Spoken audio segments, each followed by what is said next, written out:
Ano nga pala, April 9 pala, hatch nila, April 9. March ako ng March, April na pala, April 9 sila na hatch. So matanda ng 1 month to. Ayan o.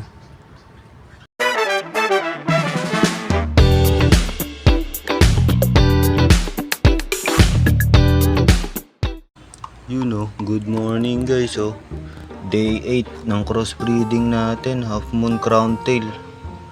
Ayan na sila oh. Nagpakain ako, ayan oh. Nag-hunt na sila. Ayan oh. Nag-hunt na sila.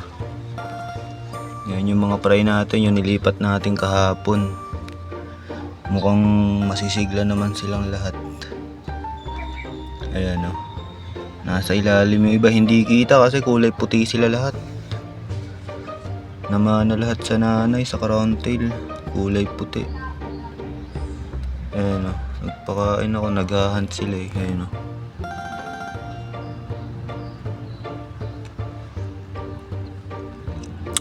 Nahatch nga pala sila March 9. Bali hatch ng 9. Ano na ba ngayon? 15 ata ngayon. 14 pa lang. So 5 days pa lang sila. Ayan, 5 days old. Ayan. Pero kasi ako nag-uumpisa ako magbilang ng edad nila sa ano eh, sa pre-swim eh. So nag pre-swim sila ng 11 lahat. Nilipat ko sila kahapon 13. So yun.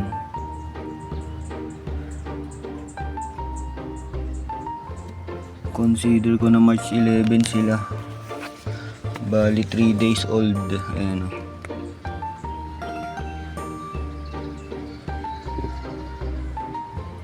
Nasa ilalim yung iba eh, kaya hindi natin kita. Ayan. Nag-hunt na sila ng BBS sa ilalim. Naglagay na ako ng talisay para okay na siguro yung methylene blue na nilagay ko nun. Nawala na yun eh. Nag-evaporate na yun. So lagay ako ng talisay para maging brown naman yung ano nila, water.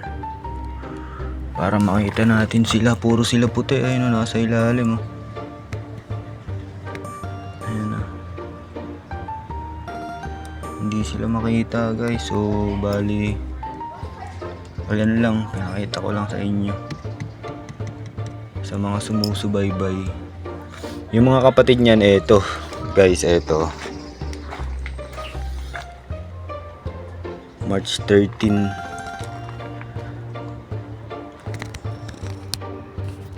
March 13. Ayan na. Mga unang anak yan. 1 month na sila. Ano nga pala, April 9 pala, hatch nila, April 9. March ako ng March, April na pala, April 9 sila na hatch. So matanda ng 1 month to. Ayan o. 1 month. Siguro ng mga nasa 200 mahigit pa yan. Kasi ito yung 2 months ko, nalalaki na rin. Pero mukhang naliliitan pa ako sa size nila. So yun. Yun na yun. Ayan. Day 8 natin sa pagbibreed, crossbreeding half moon crown tail fish.